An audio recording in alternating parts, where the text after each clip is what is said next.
Hello from the San Antonio Mennonite Church, virtually.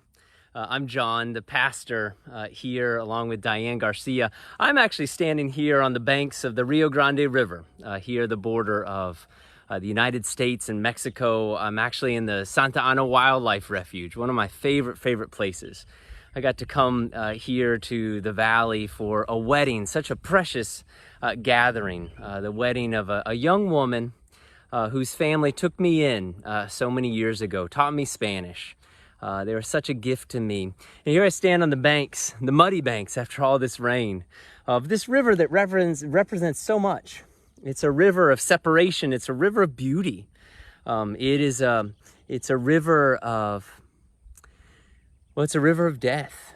But it's also a river that feeds so much life. And we've been separated by so much this year. We've been separated by distance. We've been separated by the pandemic. We've been separated by our politics. We've been separated by national borders. Some of us have been separated by prison bars and violence. Some of us have been separated by mental illness and depression. We've been separated by so much. And yet we can remember to treasure well the presence of God, even in these places of separation. In fact, God is so close to us there when our hearts are broken. God is so close to us there where our landscapes are broken. Do you see? Here the landscape is broken. It's muddy. It's jagged. Goodness sakes, you want to see these beautiful trees, though, there in the muddy brokenness. We gather, though, despite all of that. We gather despite our distance. We gather despite our fears. We gather despite the hopelessness, audaciously claiming hope, audaciously claiming the peace of Christ. The peace of Christ. I hear the birds. I don't know if you can hear it. The birds and the flow of the river. The peace of Christ in a place of division. The peace of Christ in a place of despair and fear. The peace of Christ is what we claim. We do this every week. I'll try and go into a place where there's a better internet connection and continue on worshiping. But let's first begin by passing the peace of Christ to one another.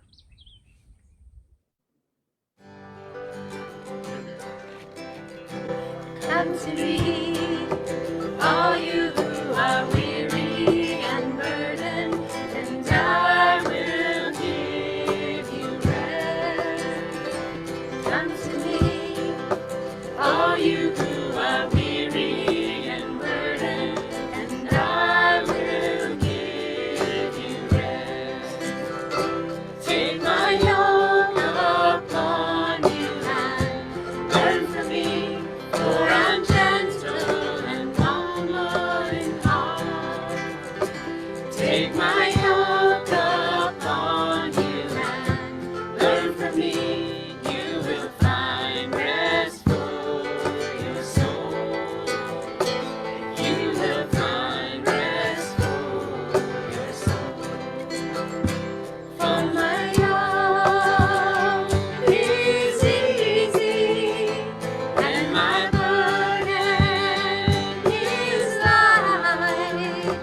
For my yoke is easy and my burden is light.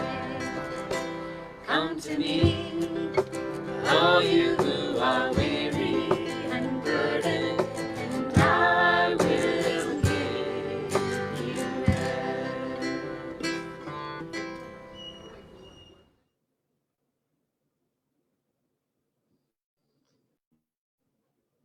Well, good morning, everyone. I'm of course here in the Rio Grande Valley, but it's a joy to gather together even virtually. I see there Charlie and passing the peace of Christ, and Harry Miller, Celeste there, and there's the Morgans, Chuck and Nina, I'm sure there, and you know what? I think, oh, there I am. There we all are. I'm seeing people better now. There's Ben. Hey, Ben, peace of Christ to you. And Michelle Withers, it was a pleasure to see you, sister. Logan Bills up in Kansas. There's a bunch of people down here in the valley from Kansas. I bet you know for this wedding here on the border. And there's Emily and Tyler is there. Blessings to you, the Penninkamps, peace of Christ. Lodi, saying peace to all our dear sisters and brothers. And Danae, after working in the clinic here in the church yesterday, all the work that you're doing, passing the peace of Christ. And the Stebbins way up north, it's good to hear from y'all. Always a blessing to see you. Dan and Mary up in the hill country with the peaches and the cows, passing the peace of Christ to us. And Jared eagerly awaiting his mother and brother coming to San Antonio. Mariposa, it's a blessing always to see you, sister. And Joy, good morning and peace of Christ to you, passing love to all. Bill and Sarah, the Woosleys, it's always good to see y'all. Blessings. And Victoria, we'll see you in a second. Bacon pies with the little kids at La Casa Maria Marta. Thank you so much for your loving hospitality this week with these families. And Diana Jarvis, passing peace to fellow sojourners. What a lovely word. We're all pilgrims. We're all walking together, seeking home in one another and seeking home in God's embrace. And Jim and Ruth, blessings to you. We'll see a picture of Jim in a second, fixing a door with the little girl, getting lessons on how to fix doors from a little one. And there's Robert and Melinda out on the prairie in Floresville. And Abby is with me and the girls, passing peace of Christ to everyone. Mary, the Snyders. Oh, the Snyders, it's so good to see y'all way up there in Canada. I first met you here in the valley where I am for Eddie Selda's wedding. It's a gift to see your all's names there. And Angela, blessings to you, peace of Christ. And Mitzi, peace of Christ. And Rodolfo and Vera, it's a blessings on y'all, peace and love and tranquility. It's a gorgeous Sunday in San Antonio. It's a gorgeous Sunday down here in the Rio Grande Valley. And they're the Murrays, passing peace. Amy from Ohio. It's wonderful to gather together virtually at such distance. I'm here with Diane Garcia, our pastor of family. There is a lot of really beautiful things going on this week, exciting things going on this week. Diane, you shared some of those beautiful pictures of the river this morning. We got so much rain. I mean, just an absurd amount of rain. A tornado southwest of town, or southwest of town, and then the hail. And yet we're seeing all the beauty of the flowers and the greenness sort of exploding. There's also a lot of volunteers. You want to tell us about all the volunteers that are working at La Casa Maria Marta and also in the church building? Yeah, we had a whole team of people here on Thursday, continuing to just clear out what's in the shed and prepare an area for donations and organizing all the donations that we're getting. So that was incredible. And we've taken a bunch of things to the church. And then Jean has also been working to clear out the whole fellowship hall. So what we have now is a big pile of things ready to sell. And she's organizing a rummage sale that's going to be this coming Friday and Saturday in the morning. So if you'd like to come help out with that or learn more information about it, check the email. It'll all be in there. That'll be fun. That'll be fun. Jean is working so hard for so many folks. It's also neat to have, it's such a neat project to be working on together. So many folks started joining together. And the way to get in contact, to get involved is through the email.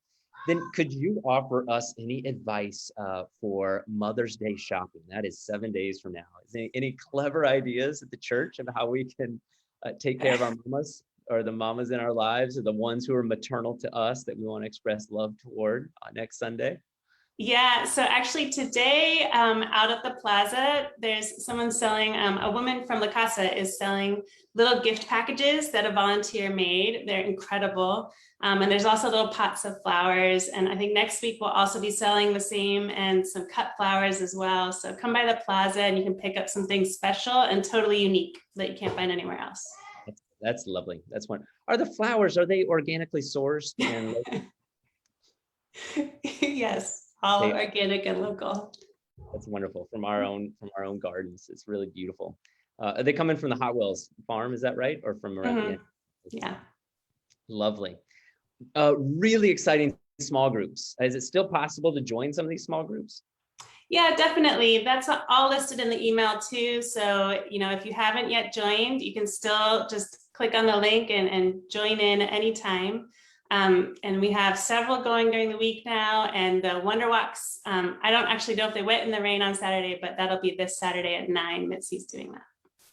If you do anything with your weekend, spending time with Mitzi Moore is a gift. She's such a wonderful woman and visionary and artist and teacher and just good friend. The Wonder Walks is beautiful. And then also we have started this really neat project, a clinic at the church. We've transformed one of the rooms into a free clinic on Saturday mornings, and you link in through telemedicine to the university health system. And then also Danae is there and Ramona is there. And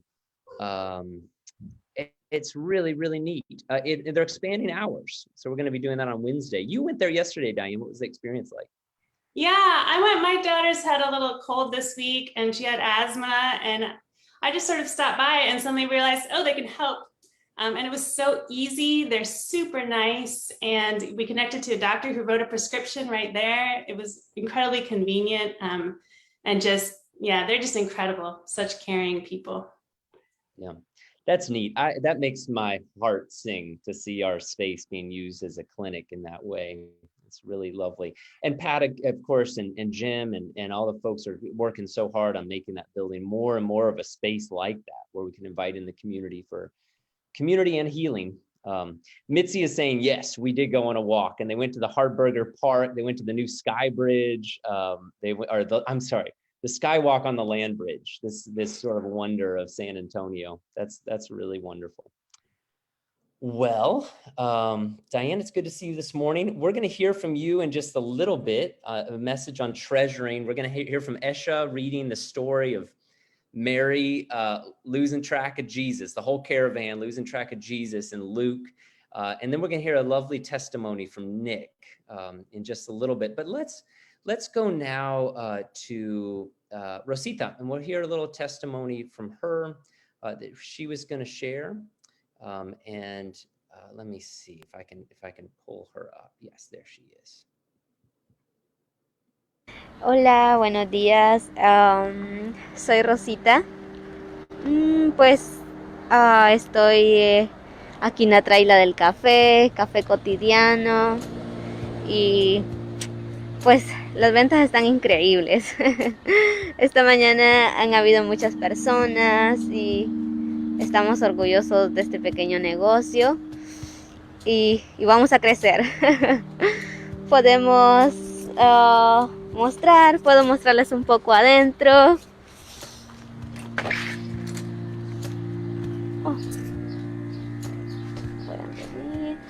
Ok, estamos aquí. Son las máquinas del café y podemos observar, tenemos diferentes tipos de latte, como el de Mexican Vanilla y café de olla, y tenemos muchos más. Puedes venir a tomar tu cafecito, es un lugar tranquilo, y puedes venir a relajarte. Puedo mostrar el lugar. Estamos acá. Está súper hermoso el lugar. Puedes descansar y relajarte por un tiempo.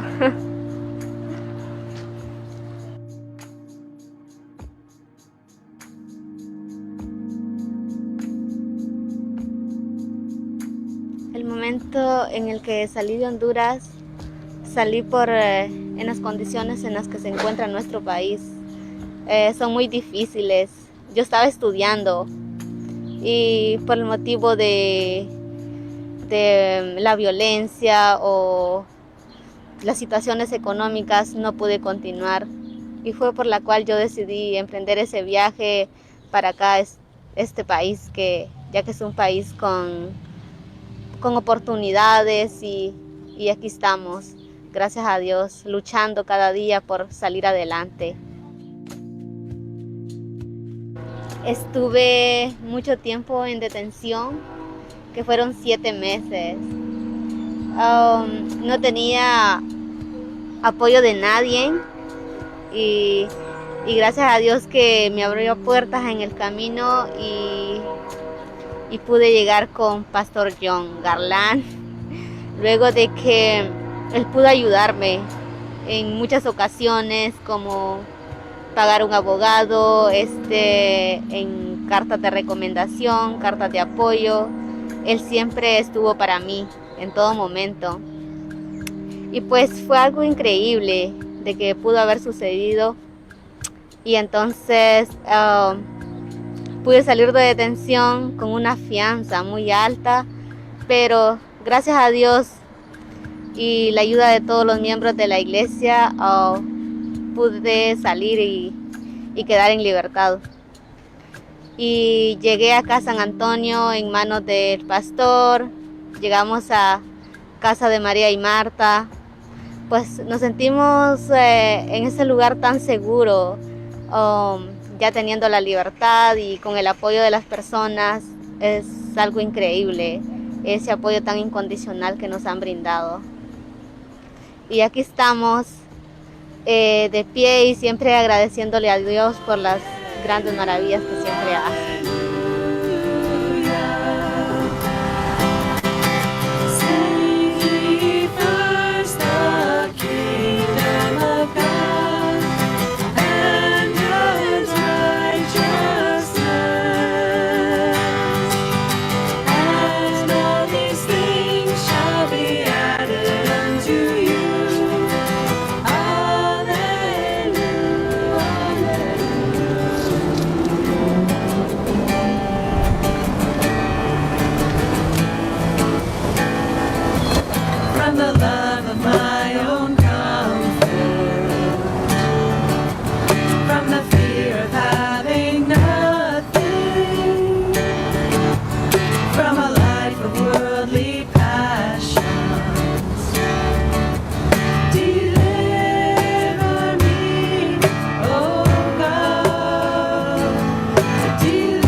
Now every year, his parents went to Jerusalem for the festival of the Passover.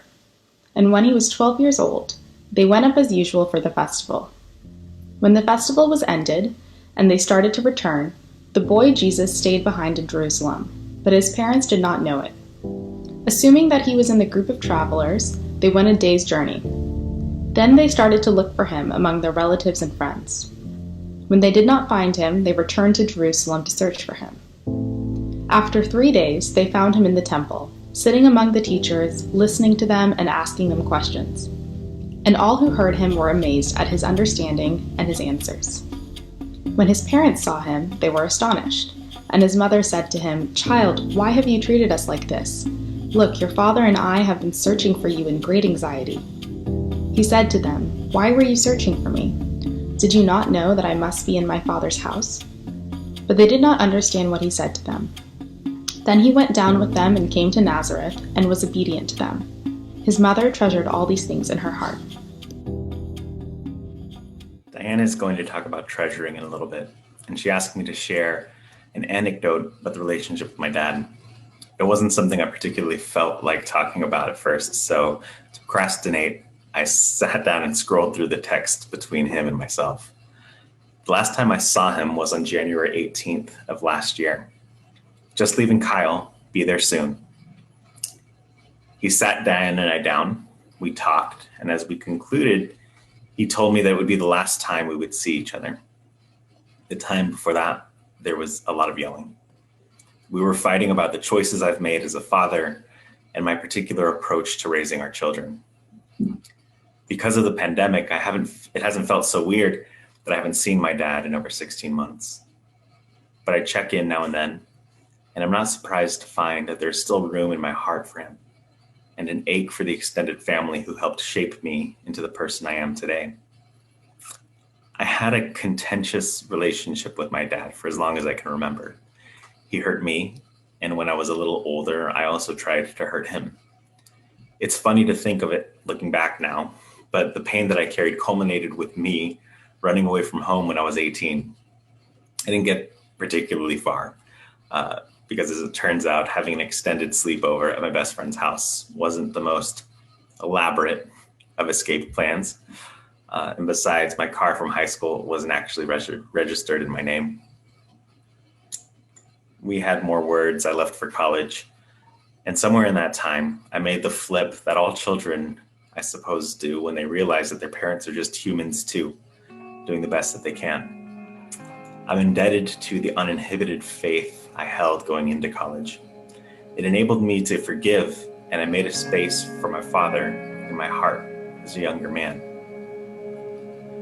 The space that I hold isn't a denial of my experiences or a forgetting of being hurt, nor do I hold out much hope for harmony or some reconciliation over this new schism. But on my birthday earlier this month, I got a message from my dad. It said, "Happy birthday, Nick. Have a great day. I pray for you often because I love you." And searching my heart, though our relationship is broken, I found that the space that I made for us is still there. Content in our history, our shared humanity, I replied, "Thanks, Dad. I know you do. Love you too." Of course, over the years, I've felt bitterness and grief, anger, sorrow, but somehow there's no room for these things in the space that I hold for us. And instead, I'm comforted by the gratitude I have for provision and faith, family, and perseverance that I cherish as the gifts of my father.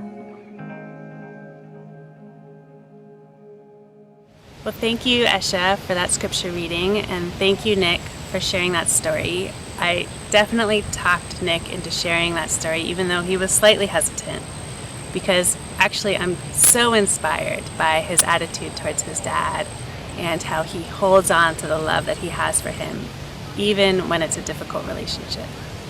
When he could be full of pride, trying to forget that relationship existed, or full of shame, feeling bad about himself for what happened. Instead, he stays in love. He chooses to see and focus on the good and to hold that close. And that's what treasuring is about. It's about what we hold on to, what we carry with us, what we make space for and protect in our hearts, even when we're hurt or scared or being attacked by lies. Whenever we're going through a difficult time or we're faced with a difficult interaction or relationship, we can ask ourselves, what do we want to keep? We can step away from the noise and chatter in all of its forms and make intentional space to slow down and reflect, to look back and see well, and then to honor that sight.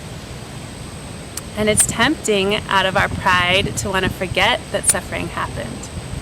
Sometimes we just want to move on and move past it and never think about it again. But doing that just snares the hurt inside of us and prevents us from being able to value what we learned from that experience. Or instead of trying to deny the suffering, it's also easy to get completely caught up in it and the shame that can stem from it. And we can only think about how we should have done better or we could have done more. But treasuring helps us make meaning from suffering. It helps us to not get lost in the shame. We don't deny that the suffering happened. We also don't let the suffering take over our whole vision. We say, I see this truth, and I'm choosing to spend time recognizing this part of the story. When you reflect on a difficult time or a strained relationship, what do you keep? What do you allow to have airtime in your head?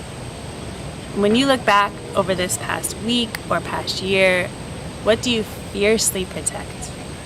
What do you make space for in your heart? What do you see, and how do you honor that sight?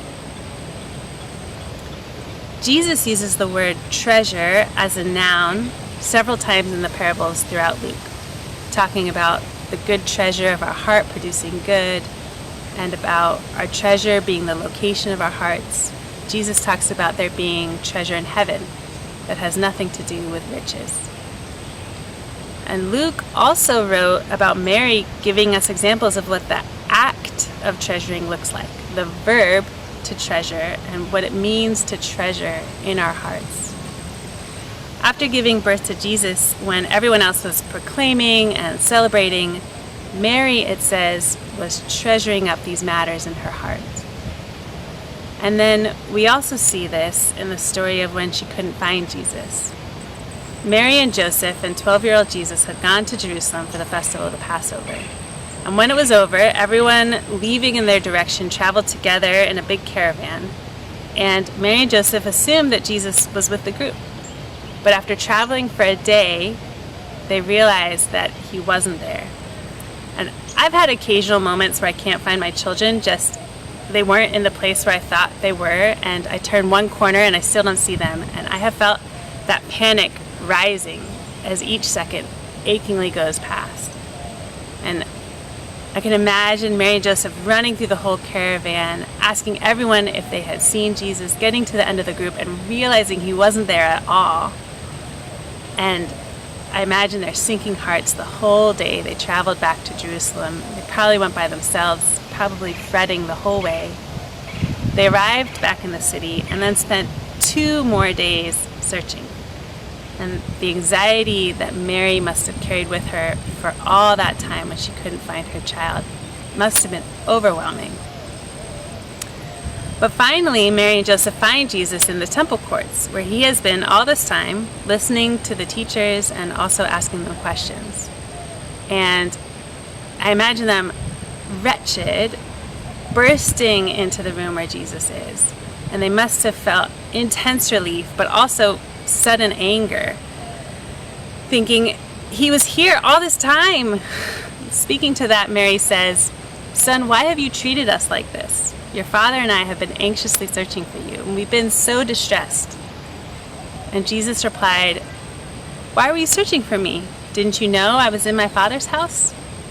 Which is not a particularly soothing answer. And it says they didn't understand what he was saying to them. Can you relate to all of the emotions that Mary was feeling? Anxiety, frustration, despair, helplessness, relief, but also anger, confusion about what all of this means? Can you recognize them in your own life about things that have happened recently? Maybe not about a situation just like this, but all there and present in some way. Thinking about the struggles that you've experienced recently, put yourself in Mary's place.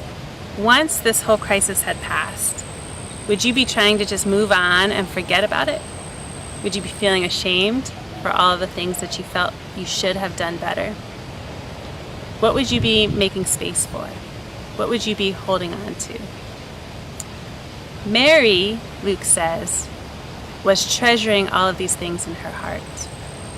And in most translations, this word is given as treasuring in English. When Jesus talks about the treasure in your heart or the treasure in heaven in other parts of Luke, that's the Greek word thesauros, which is similar in connotation to how we think of treasure today, something of extreme worth or value. But the words used to describe Mary treasuring in her heart in this passage is diotero, which has a meaning of to keep safe, to protect, or to keep carefully. Mary was keeping carefully all of these things in her heart, holding on, but with care, with thoughtfulness. It doesn't say what she was treasuring, but she was keeping carefully, and I think that care is important. She wasn't denying or imagining everything was going to be fine now. She wasn't allowing lies to take over her view, focusing on the shame that she must have felt for losing her child. Instead, she was turning inward, meditating on all that had happened and trying to see well with care. I imagine that she was thinking about being a mother to the light of the world. She was contemplating this path that she had been given to travel. She was thinking about the miracle of her son and all that he would be. And she was cherishing these precious gifts, even in the midst of all the hardship that had happened and that was to come.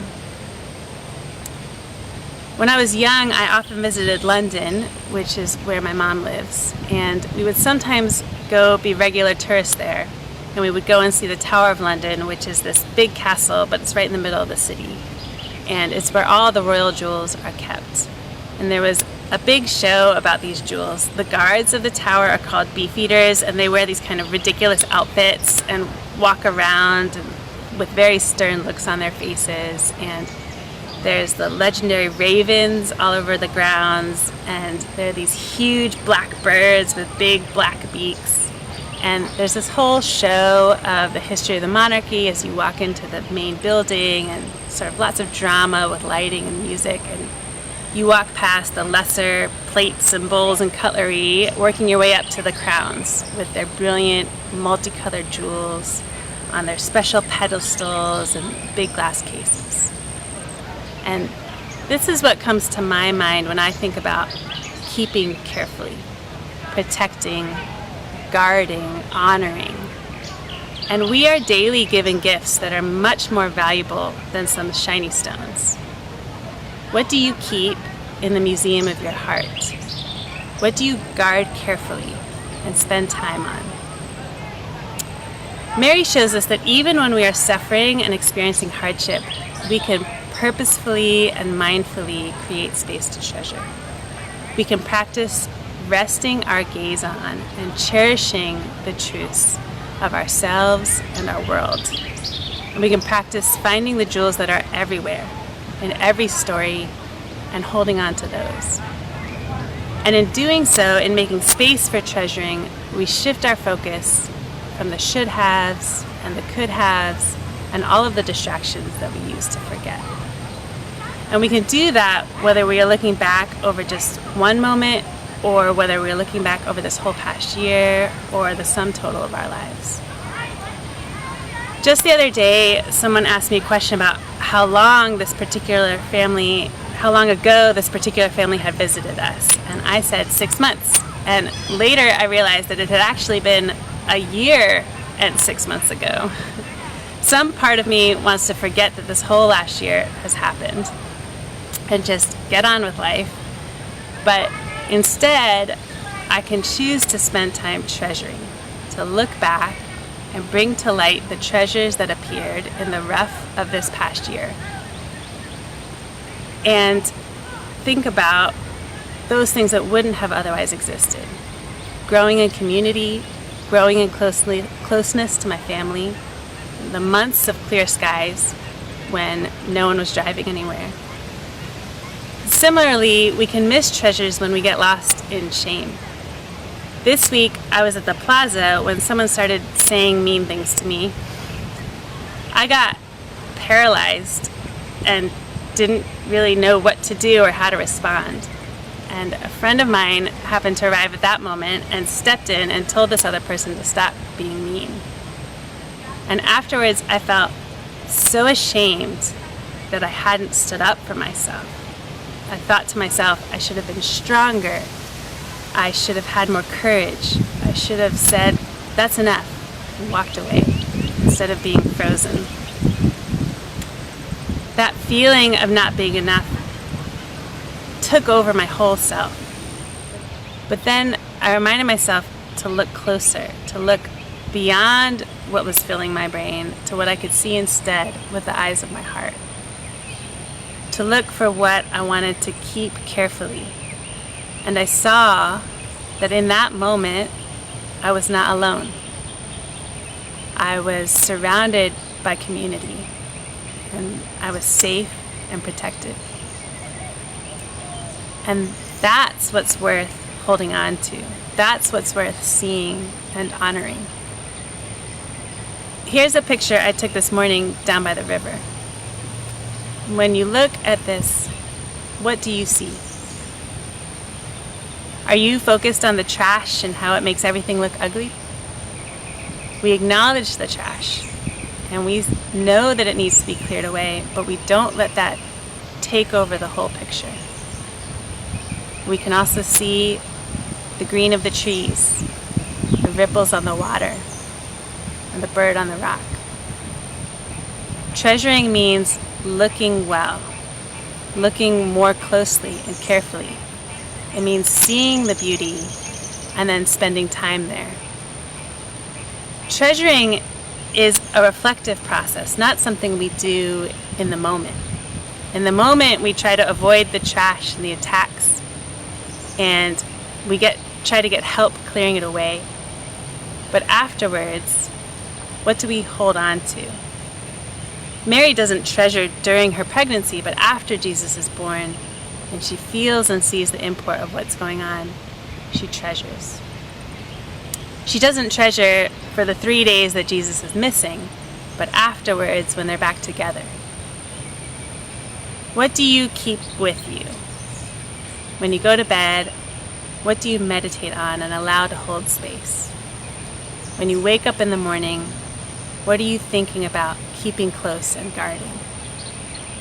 Not the trash, but the way someone helped you clean it up. Not the ugliness, but the beauty. Mary teaches us to focus on the treasure, to make space for those gifts in our hearts, to linger there. Mary saw the amazing things that Jesus was doing and kept that carefully instead of focusing on her feelings of shame or pride. Nick holds on to the love he has for his father and his father has for him, even though they disagree on so many things and have hurt each other in the past. And that's the practice that Mary shows us for when we've gone through a difficult time. To focus on these treasures instead of everything else that we could be worrying about or holding on to give these treasures space, to protect them, to put them on display and come back to them, to keep them close, keep them carefully, to see them well and honor that self.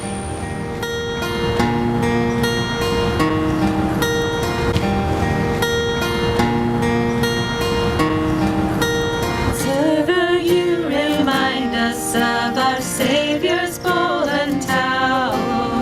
Teacher, you are raising up a child to be kind. Lawyer, give us hope that justice one day will surround us.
Well, let's take some time to pray together. I see Amelia there, and there is Adele, and you have our sand bowl and our candles, which we use each week to represent our prayers together, lifting up our prayers to God, knowing that our hearts see only in part now.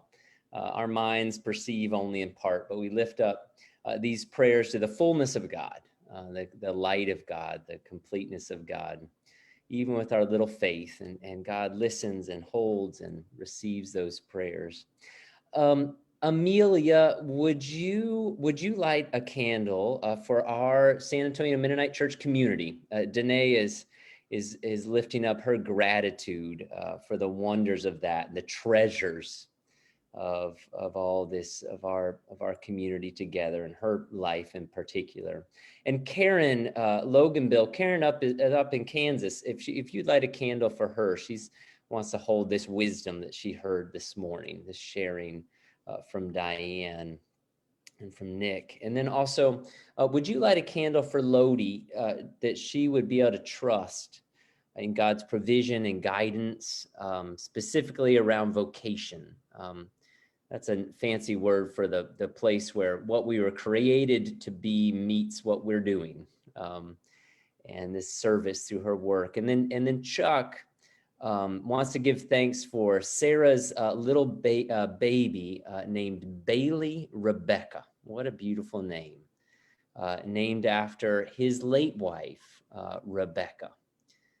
So we give thanks for new life and remembering the beauty of life that went before. And Teddy is feeling guilt for making the choice to place her GMA in residential care, and so she's asking for peace. I'm reading this now for your grandmother, right? Your GMA. I'm with you. And that guilt would be transformed into peace and healing, alleviation. God does not operate with guilt. God operates with conviction and calling, and that guilt would be transformed into that. Mariposa is asking that we would see a transformation of the violence in the streets. And around the world, Mariposa, especially in your part of the world, but that we would see this destruction, the tearing down of this violence. And Marion Snyder is thankful. If you'd light a candle, Marion is way up there in Canada, grateful for this negative COVID test. And then Amelia, we are supporting a little community, a house on the border of Guatemala and Mexico, a house, a family in the city of Tapachula. These number of families, they experienced a very scary experience last night. It's a scary city. And they were scared, but they were able to call for a little extra help and comfort. So we hold them up, these 5 families who are gathered together, protecting one another, loving one another. And then Amelia, in just about 3 hours, I'm going to gather some families together for a wedding. So if you would lift up Andrew and Eddie Selda and their families, what a gift it is for a wedding today. And there is also a family at La Casa Maria Marta now, precious family. And her mother is so sick. And it's so hard that she's so far away. Her mother's in Honduras. She's here with us. It's so heartbreaking to be a far from family when there's illness. It feels like such a gulf. And Amelia, are there any other prayer requests or any other things that you would like to mention? Okay. Well, we have a bunch of other prayer requests in our hearts, in our minds, but we will lift up these that we've voiced and those that are in our hearts, knowing that sometimes we have the words to pray, and sometimes it's just the Spirit moving in us. Paul describes it, the groaning of the Spirit in us, communicating with God. But we lift up, Lord, our hearts to you. We lift up these celebrations, and we lift up these supplications. We lift up our longings, and we lift up our gratitude. And we do it in the name of Christ. We do it with one another. We do it in the form of light into your light. And God, we ask that you would teach us to see, teach us to treasure. We give thanks for these words of wisdom. We give thanks for this beautiful story. We give thanks for the gift of gathering together, even though we're spread out all over the place. God, make us one as a community. Make us one in you. We ask this in prayer. We ask this in faith. We ask this in Christ. Amen.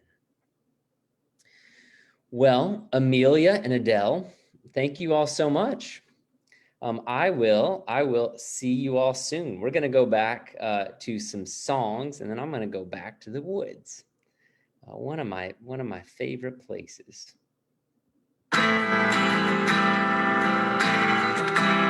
Well, you know what? First of all, though, I have to figure out how to do the video setup. You know, it's tricky. Every once in a while, we do it exactly right, and then sometimes, here we go. Now I've got it.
Back here now on the banks of the Rio Grande River. Have you ever walked through a forest of Spanish moss? Spanish moss, I think it's one of those just incredible treasures of living, to walk through a forest of these old trees draped in this incredible blanket of life, and they gather all the moisture out of the air and let it drip down to the roots and all the plants below. Spanish moss, always feels like being in a cathedral when you walk into the Spanish moss. I'm so glad to be here. This river is such a powerful place, a place of division, but also a place of hope, a place of fear and death, quite frankly, but also a place of treasure. A place where we can feel the presence of God, and we can experience the presence of God, and we can claim audaciously the hope of faith in God. Oh, but these mesquite trees draped in the Spanish moss. I love to be here for this wedding. It's so beautiful to be around two young people so in love, and creating a new family in hope. A new family across borders, a new family across languages, a new family across cultures, a new family in hope and faith and love. In such a beautiful place. May the Lord bless you and keep you. And may God's face shine on you and give you grace. May God give you grace never to sell yourself short. grace to risk something that is really big for something that is really, really good. Grace to recognize the world we live in as a place that is much too dangerous for anything but love, and it's much too small for anything but truth. Oh God, take our hands and work through them this week. And take our lips and speak through them words of love and words of truth, words of your prophecy.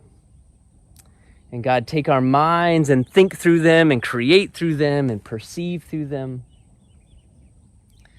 And God, take our hearts, these museums that treasure, take our hearts and set them on fire. In the name of Christ, I pray. Amen.